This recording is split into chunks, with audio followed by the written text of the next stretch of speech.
Radhe Radhe all student. आज फिर से बेटा हम आपके समझ फिजिक्स फर्स्ट के एक नए टॉपिक के साथ आए हैं, क्योंकि इससे पहले आपने जो टॉपिक पढ़ा था वो आपका था अच्छी स्थिति में वैद्युत क्षेत्र की तीव्रता। क्योंकि इसमें आपको 4 डेरिवेशन मिलेंगे। एक बार आपको अच्छी और निरक्षीय स्थिति में वैद्युत क्षेत्र तीव्रता पूछेगा और एक बार आपसे पूछा जाएगा कि अच्छी और निरक्षीय क्षेत्र में वैद्युत विभव। अब बेटा आपका अच्छी स्थिति में वैद्युत क्षेत्र की तीव्रता तो हो चुका है, और आज का बेटा आपका जो टॉपिक है वो है निरक्षीय स्थिति में वैद्युत क्षेत्र की तीव्रता। और ये वाला बेटा डेरिवेशन आपको समझ में तब आएगा जब आप इससे प्रीवियस वाला वीडियो अच्छी स्थिति में वैद्युत क्षेत्र की तीव्रता एक बार देख लेंगे, क्योंकि दोनों ही डेरिवेशन लगभग एक से ही है, थोड़ा सा ही यहाँ पे डिफरेंस है। इसलिए बेटा इसको देखने से पहले एक बार आप उस वाले डेरिवेशन को अवश्य देख लेना, ठीक है। और बेटा अब आज का आपका जो टॉपिक निरक्षीय स्थिति वैद्युत क्षेत्र तीव्रता है, इसको आप बहुत ध्यान से देखना, क्योंकि ये डेरिवेशन आपको मालूम है बोर्ड एग्जाम की दृष्टि से बहुत इंपॉर्टेंट रहते हैं और ये आते भी रहते हैं। तो बेटा सबसे पहले आज को मालूम है वही कंडीशन है वैद्युत द्विध्रुव आघूर्ण वाली कि एक आप प्लस क्यू आवेश लेते हैं, एक माइनस क्यू आवेश लेते हैं। तो देखिए बेटा वैद्युत द्विध्रुव के कारण वैद्युत द्विध्रुव के कारण निरक्षीय स्थिति में वैद्युत क्षेत्र की तीव्रता, ठीक है। सबसे पहले आप यहां पर क्या करते हैं, एक द्विध्रुव आघूर्ण लेते हैं, ठीक। एक द्विध्रुव आघूर्ण लिया आपने, एक आपने आवेश, एक को आवेश दिया माइनस क्यू, इधर बेटा आपने आवेश क्या दिया माइनस क्यू, इधर बेटा आपने आवेश दे दिया इसको प्लस क्यू, इधर आवेश क्या दिया आपने प्लस क्यू। दोनों के जो बीच का डिस्टेंस है वो डिस्टेंस क्या है 2l। दोनों के बीच का जो डिस्टेंस है वो बेटा क्या है 2l, ठीक है।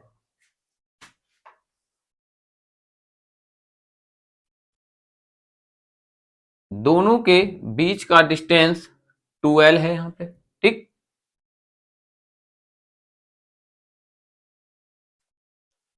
एक आपने वैद्युत द्विध्रुव आघूर्ण ले लिया माइनस क्यू और प्लस क्यू आवेश का, दोनों के बीच की जो डिस्टेंस है वो बेटा क्या है आपका 2l है। अब आपको वैद्युत द्विध्रुव के मध्य बिंदु से एक आपने बेटा क्या ले लिया, यहां पे मध्य बिंदु ले लिया। इस मध्य बिंदु से r दूरी पर बिंदु P पर आपको क्या करना है, वैद्युत क्षेत्र की तीव्रता। इससे पहले अक्ष यानी कि समान में था, अब निरक्ष यानी कि लंबार्धक। इस पर बेटा आप क्या करते हैं, एक लंबार्धक लेते हैं,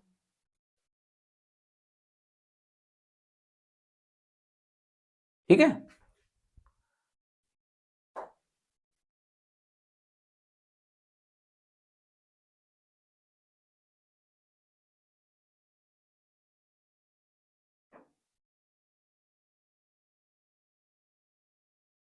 ये आपने एक लंबार्धक ले लिया और इस लंबार्धक के बिंदु यहां पर P पर आपको क्या करना है, वैद्युत क्षेत्र की तीव्रता ज्ञात करनी है। अब बेटा इसको आप मिला दीजिए,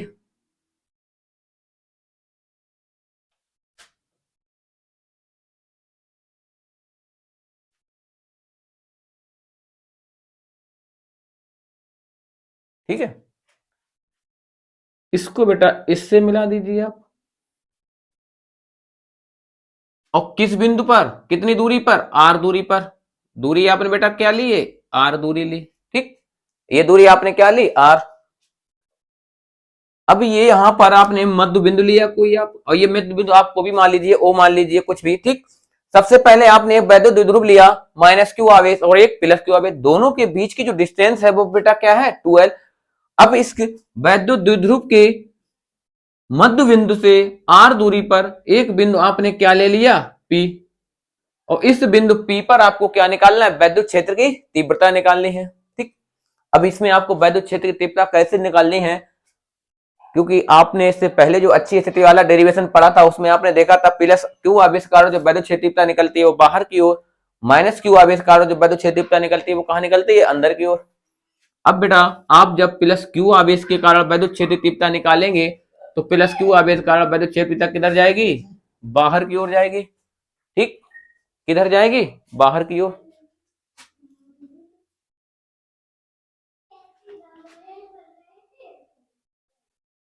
प्लस क्यू आवेशकार वैद्युत क्षेत्र तीव्रता किधर जाएगी, आपकी बाहर की ओर। और इसको आप ले लेंगे E1, इसको बेटा क्या ले लिया आपने, E1, ठीक। इसको क्या नाम दिया हमने, E1। माइनस क्यू आवेश कारण जब वैद्युत क्षेत्र तीव्रता निकालेंगे तो माइनस क्यू आवेश कारण जब वैद्युत क्षेत्र तीव्रता निकलती है वो किधर निकलती है, अंदर की ओर। और इसको बेटा आपने नाम क्या दे दिया, E2। इसको नाम क्या दे दिया हमने, E2 नाम दे दिया, ठीक। इसको आपने नाम ए दे दिया, इसको नाम आपने बी दे दिया, ठीक। इन बिंदुओं को नाम क्या दे दिया, ए और बी नाम दे दिया। इस रेखा के समांतर आप क्या करते हैं, एक यहां पर समांतर रेखा ले लेते हैं, ठीक है। यानी कि वैद्युत द्विध्रुव आघूर्ण के समांतर ही हमने क्या किया, इसके पैरेलल समांतर में एक क्या ले लिया, रेखा ले ली। अब आपको यहां पर एक चीज दिख रही होगी जो आपने फर्स्ट ईयर में पढ़ी होगी फिजिक्स में। फर्स्ट ईयर इधर एस्ट ईयर मनाते रहे आप लोग, तो पढ़ा कहां से होगा। देखो बेटा, यहां पर ये कोण जो बन रहा है वो क्या है, थीटा कोण बन रहा है। कौन सा कोण बन रहा है बाबू, थीटा कोण।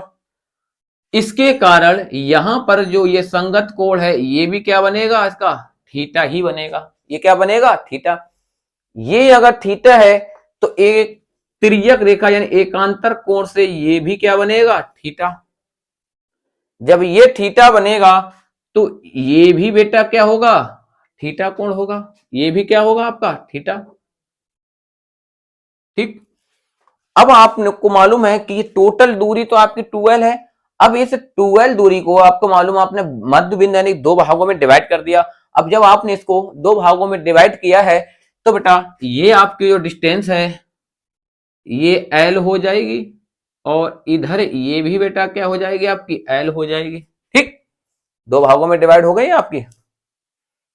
अब आपने घटक पढ़े होंगे जब आप वेक्टर ए के, ये आप जब एक वेक्टर सदिश लेते हैं और जब यहां पर आपको मालूम है जब आप घटक निकालते हैं तो जिधर आपका कोण थीटा होता है उधर आपका घटक होता है कॉस थीटा। जिधर आपका घटक नहीं होता है उधर बेटा आपका कोण क्या होता है, साइन थीटा, ठीक। समझ गए आप। जिधर घटक होता है उधर आपका कॉस थीटा, सॉरी जिधर आपका थीटा कोण होता है उधर घटक आपका कॉस थीटा होता है। जिधर कोण नहीं होता है थीटा उधर का घटक आपका क्या होता है, साइन थीटा होता है। अब आपको दिख रहा होगा कि इधर आपका घटक है थीटा, तो इधर बेटा जो आपका कोण हो जाएगा वो क्या हो जाएगा, E2 कॉस थीटा। इधर बेटा आपका ये घटक है तो इधर आपका बेटा कोण क्या हो जाएगा, ये E1 कॉस थीटा, ठीक। जिधर आपका कोण थीटा है उधर आपका घटक कॉस थीटा हो जाएगा। जिधर आपका कोण नहीं है उधर आपका घटक क्या हो जाएगा, साइन थीटा। अब बेटा इधर आपका कोई भी घटक नहीं है, सॉरी इधर आपका थीटा कोण नहीं है। अब जिधर थीटा कोण है उधर आपका घटक हो गया कॉस थीटा। जिधर बेटा थीटा कोण नहीं है उधर आपका घटक क्या हो जाएगा, E1 साइन थीटा। इधर आपका कोण थीटा है उधर आपका कोण घटक बेटा कॉस थीटा है। इस तरफ बेटा घटक नहीं है, इधर घटक नहीं है, तो इधर बेटा जो आपका कोण होगा वो क्या होगा, E2 साइन थीटा। इधर क्या होगा आपका, E2 साइन थीटा होगा आपका, ठीक है। इधर क्या होगा आपका, E2 साइन थीटा। अगर आप चाहें तो इसको इधर माइनस में ले सकते हैं, ठीक। अब यहां पर सबसे बड़ी जो प्रॉब्लम आपकी आती है कि कई बच्चों की समस्या रहती है कि सर आपने साइन थीटा नहीं लिया, कॉस थीटा ही क्यों लिया। क्योंकि आपको मालूम है कि साइन थीटा कॉस और इधर साइन थीटा, ये साइन थीटा दोनों एक दूसरे कैसे हैं, विपरीत हैं। जब दोनों एक दूसरे के विपरीत हैं और विपरीत होने के कारण ये एक दूसरे को क्या कर देंगे, निरस्त कर देंगे। जब ये दोनों एक दूसरे को निरस्त कर देंगे तो ये दोनों कैसे हो जाएंगे, आपके अलग हो जाएंगे, यानी हट जाएंगे यहां से। लेकिन ये E1 cos थीटा और E2 cos थीटा दोनों ही एक ही दिशा की ओर हैं। जब एक ही दिशा की ओर है तो दोनों आपस में बेटा क्या हो जाते हैं, यहाँ पे इनको जोड़ लिया जाता है। ठीक है, अब बेटा यहां से कंडीशन जो निकालनी है वो दूरी कैसे निकालनी है आपको।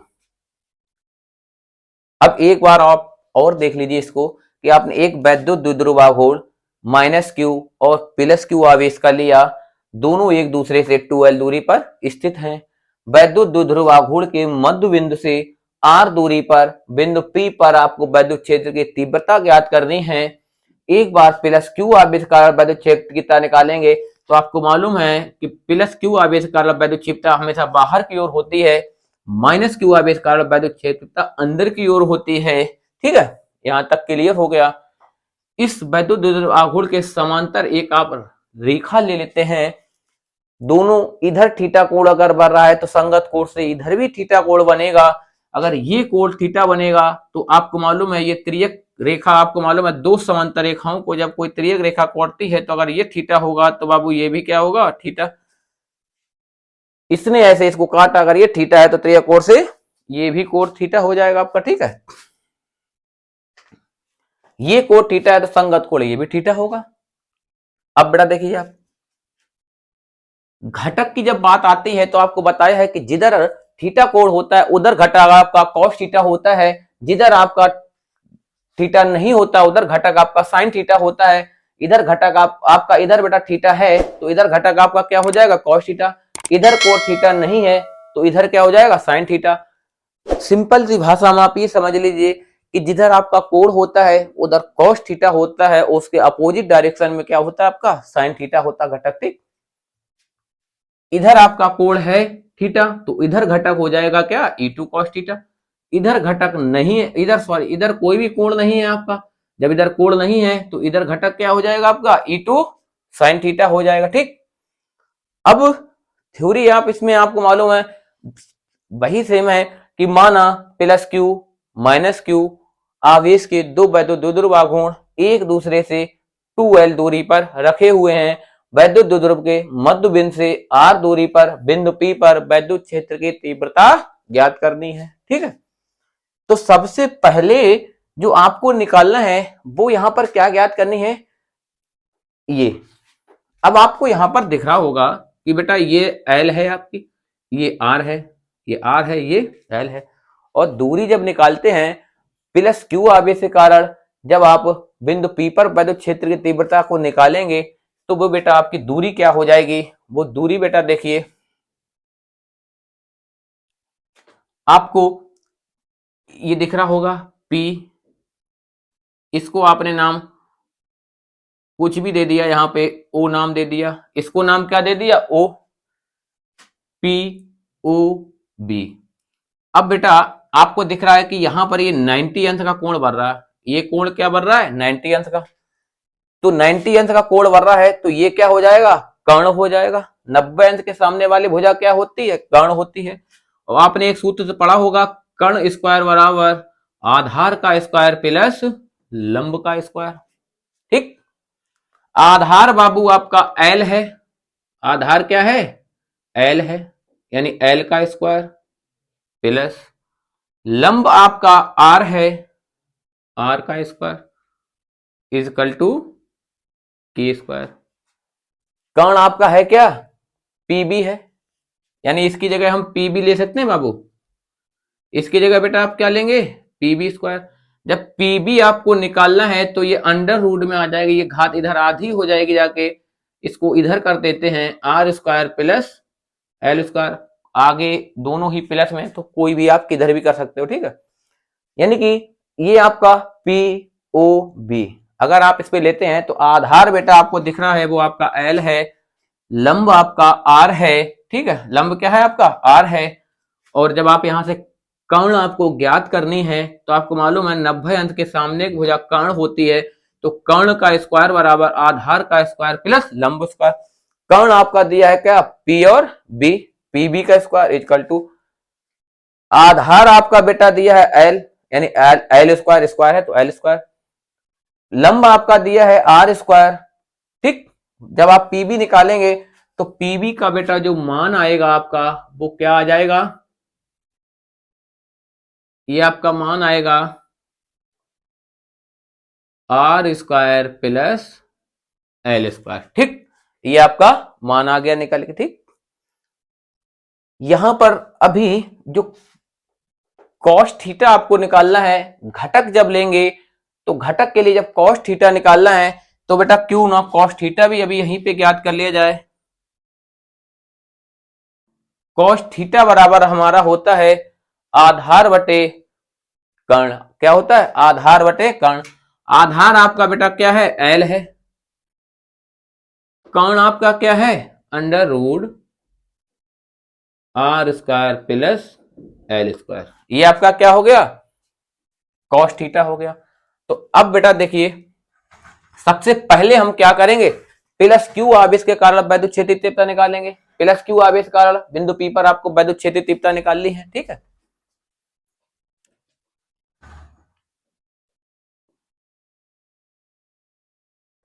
प्लस क्यू आवेश के कारण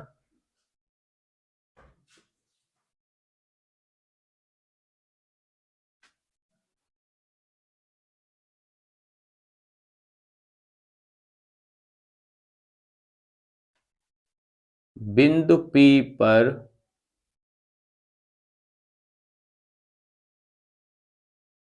वैद्युत क्षेत्र की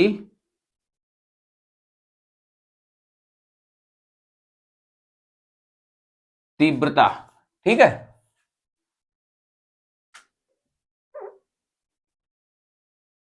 अब बेटा देखिए आप, जब प्लस क्यू आवेश के कारण आपको निकालनी है तो प्लस क्यू आवेश के कारण वैद्युत क्षेत्रीयता आपकी क्या निकली है, इधर E1।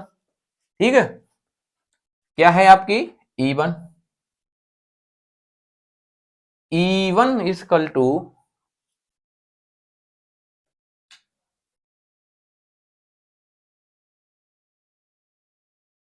1/4 pi epsilon naught. Plus q है तो क्यू अपान दूरी बेटा इधर भी यही रहेगी, इधर भी यही रहेगी, क्योंकि इधर भी आधार वही है, लंब वही है, इधर भी आधार वही है, लंब इधर, दूरी दोनों ही जो कैसी रहेगी आपकी, समान रहेगी।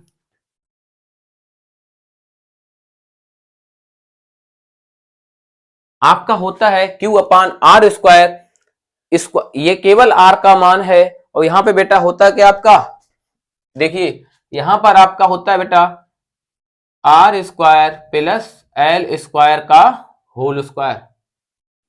क्या होता है आपका, R square plus L square का होल स्क्वायर, क्योंकि आपका सूत्र होता है वैद्युत क्षेत्रीय तीव्रता बराबर 1/4 pi epsilon naught into q upon R square. R की जगह पे बेटा under root R square plus L square है, लेकिन स्क्वायर भी है तो स्क्वायर ऊपर है आपका। ठीक है, अब इस स्क्वायर के कारण क्या होगा, इस स्क्वायर के कारण ये रूट जो है वो बाहर हट जाएगा, इसके कारण ये क्या होगा, रूट हट जाएगा स्क्वायर के कारण।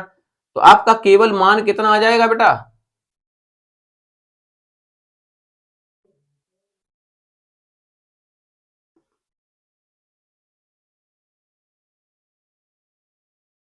देखिए स्क्वायर है तो वो आर का मान है, तो स्क्वायर से रूट हट जाएगा, रूट हटेगा तो आपका क्या हो जाएगा, R square plus L square.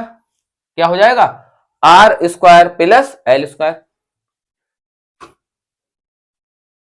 समीकरण 1। सेम यही कंडीशन माइनस क्यू आवेश कारण आपको निकालना है, इधर क्या निकलना, E2 माइनस क्यू आवेश कारण आपकी वैद्युत क्षेत्रता बेटा क्या है, E2 प्लस क्यू आवेश कारण क्या थी, E1। अब E2 आपको निकालना है माइनस क्यू आवेश कारण, माइनस क्यू आवेश कारण फिर से बिंदु P पर आपको वैद्युत क्षेत्रीय तीव्रता निकालनी है, और जब फिर से आपको वैद्युत क्षेत्रीय तीव्रता निकालनी है तो बेटा अब आप क्या निकालोगे, E2,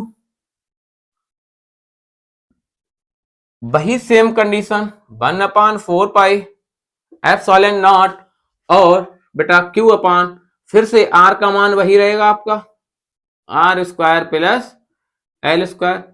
ये आपका क्या हो जाएगा, समीकरण 2 हो जाएगा। ये बेटा क्या हो जाएगा, समीकरण 2। लेकिन यहां पर आप एक बात याद रखना, E1 किसके बराबर है, E2 के। दोनों ही एक दूसरे कैसे हैं, बराबर हैं।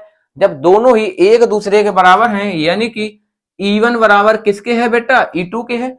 E1 जब E2 के बराबर है तो यदि आप यहाँ पे E1 की जगह E2 रख दें या E2 की जगह पे E1 रख दें तो दोनों को जब जोड़ेंगे तो क्या हो जाएगा, 2E1 cos theta.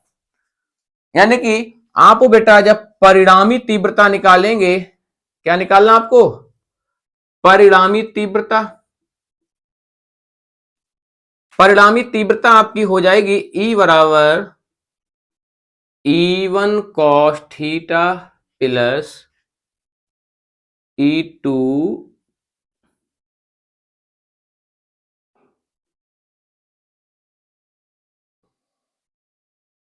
cos theta. क्या हो जाएगी, E1 cos थीटा और E2 cos थीटा, क्योंकि दोनों एक दिशा में है, दोनों एक दिशा होने के कारण क्या हो जाएंगे, दोनों जुड़ जाएंगे। जब दोनों जुड़ जाएंगे यानी परिणामी यानी कुल तीव्रता निकालनी है तो दोनों को आपस में जोड़ देंगे। अब हमने आपको बताया कि E1 किसके बराबर है, E2 के। E2 किसके बराबर है, E1, दोनों ही एक दूसरे के बराबर है। तो E1 की जगह पे E2 और E2 की जगह पे आप E1 रख सकते हैं यहाँ पे, ठीक। तो E1 की जगह पे आपने E2 रख दिया या E2 जगह पे E1, तो यहाँ पे E2 की जगह आप E1 रख दीजिए। तो E1 क्या हो जाएगा, 2E1 cos थीटा। अब बेटा आपको यहां पर एक चीज दिख रही होगी कि 2 तो आपका ऐसा ही रहेगा, 2 के साथ आपको कोई खिलवाड़ नहीं करना। E1 का मान आपको बाबू ये दिया है 1/4πε0 into Q/r² plus L² into cos theta का मान बेटा आपने यहां पर निकाल लिया है L अपान, क्या निकाला बेटा, L/√r² प्लस L², ठीक। इस पर बेटा घात 1 है, इस पर घात आधी है। रूट जिस संख्या के ऊपर होता है उसकी घात क्या होती है, आधी होती है। आधी और एक जब आप जोड़ लेते हैं, एक और आधी को जोड़ते हैं तो क्या हो जाता है, 3/2 हो जाता है। यानी कि यहां पर इसकी पावर 1 मानी जाती है, जिसके ऊपर कोई घात नहीं होती इसकी पावर 1 मानी जाती है, जिसके ऊपर रूट होता है उसकी पावर आधी मानी जाती है। तो बेटा ये एक और आधी, यानी कि ये मतलब ऐसे बनेगा R² प्लस L² की पावर 1/2। चाहे इसको ऐसे लिख लो, चाहे आप इसको ऐसे लिख लीजिए, कैसे भी लिखेंगे तो 1/2 और इसकी पावर 1 क्या हो जाएगी, 3/2 हो जाएगा, ठीक है। क्या हो जाएगा बेटा आपका 3/2। तो बेटा देखिए E इजकल टू हो जाएगा आपका 2 इंटू 1/4πε0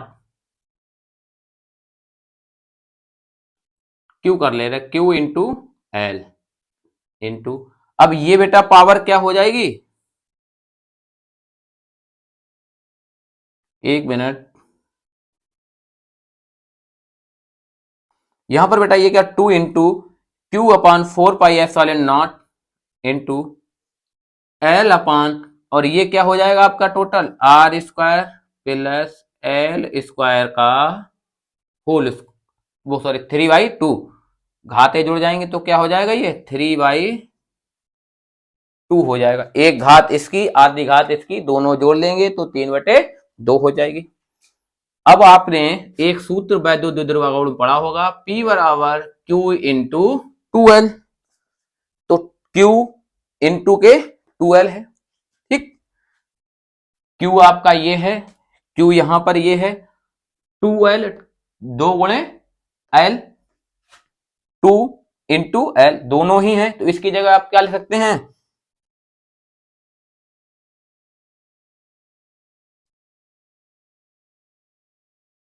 E इजकल टू क्या हो जाएगा आपका 1/4πε0 अब P अपान क्या हो जाएगा R² प्लस L² की पावर 3/2 हो जाएगा। क्या हो जाएगा 1/4πε0 बाहर आ जाएगा, इसकी जगह पे P लिख देंगे और ये हो जाएगा, ठीक है। अब देखिए अब यहां पर सेम वही कंडीशन, यदि L is very very less than क्या हो R, यदि L is very very less than R, L का मान क्या हो, आर से बहुत छोटा हो, तो एल बराबर आप क्या लिख देंगे, जीरो। एल की जगह बेटा क्या हो जाएगा, जीरो, यानी ये पूरा का पूरा मान क्या हो जाएगा, जीरो हो जाएगा। तो आपका मान आएगा E is equal to 1/4πε0 P अपान, अब बेटा देखो ये तो जीरो हो जाएगा, जब ये जीरो हो जाएगा तो एल स्क्वायर आपका हट जाएगा और आपका क्या आ जाएगा, आर स्क्वायर की पावर 3/2, 2 से 2 कट हो गया, ई बराबर बाबू आ गया आपका 1/4πε0 P अपान आर क्यू, और इसका मात्रक न्यूटन प्रति कूलाम हो गया। ठीक, ये आपका निरक्षीय स्थिति में वैद्युत क्षेत्र की तीव्रता के लिए बेटा सूत्र है। एक बार इसको फिर से आप रिवाइज कर लीजिए कि आपने माइनस क्यू प्लस क्यू यानी एक वैद्युत द्विध्रुव आघूर्ण लिया, माइनस क्यू और प्लस क्यू का, दोनों के बीच की दूरी बेटा 12 थी।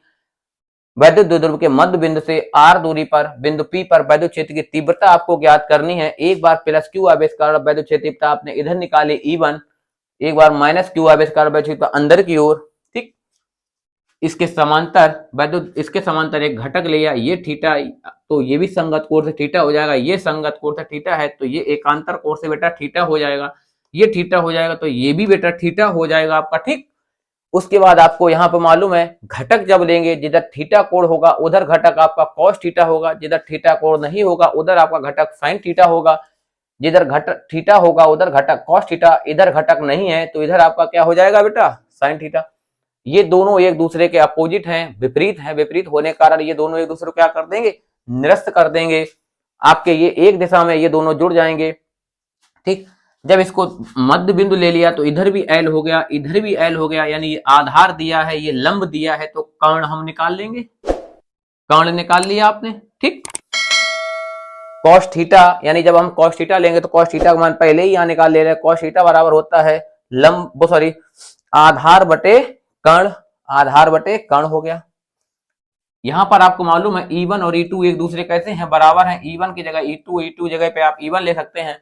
तो एक बार बाबू आपने प्लस क्यू आवेशकार वैद्युत क्षेत्र तीव्रता निकाली E1, 1/4πε0 Q upon R square होता है, तो यहाँ पर आर का मान तो अंडर रूट में है, स्क्वायर लगाएंगे तो स्क्वायर से बेटा क्या होगा, रूट हट जाएगा, क्या आ जाएगा R square plus L square, root हट गया। एक बार माइनस क्यू आवेशकार E2 निकालेंगे तो 1/4π फिर से वही कंडीशन, फिर परिणामी तीव्रता यानी कि दोनों को आपस में क्या करेंगे, जोड़ देंगे। अब आपको मालूम है E1 बराबर किसके होता है, E2 के, तो E2 की जगह पे E1 रख देंगे, E1 cos theta, E1 cos theta, 2 E1 cos theta हो जाएगा, 2 का मल्टीपल कर देंगे, E1 का कोई सा भी मान रख दो, एक ही बात है, ये मान रख दिया, cos थीटा का भी मान बेटा उठाकर वहां से रख दिया, तो यहां पर आपका क्या हो जाएगा, ये Q इंटू 2L अपान 4πε0, इसकी पावर 1, इसकी पावर 1/2, दोनों मिलाकर 3/2 हो गया। ठीक, इसकी जगह पे P बराबर Q इंटू 2L होता है, तो इसकी जगह पे हम क्या रख देंगे, P। R का मान L से बहुत बड़ा है, यानी L का मान R से बहुत छोटा है, तो L बराबर 0 रखना, आपको 0 हो जाएगा, R 2 से 2 कट जाएगा। ये बेटा आपका निरक्षीय स्थिति के लिए वैद्युत क्षेत्र तीव्रता का बेटा सूत्र के निगमन हुआ है।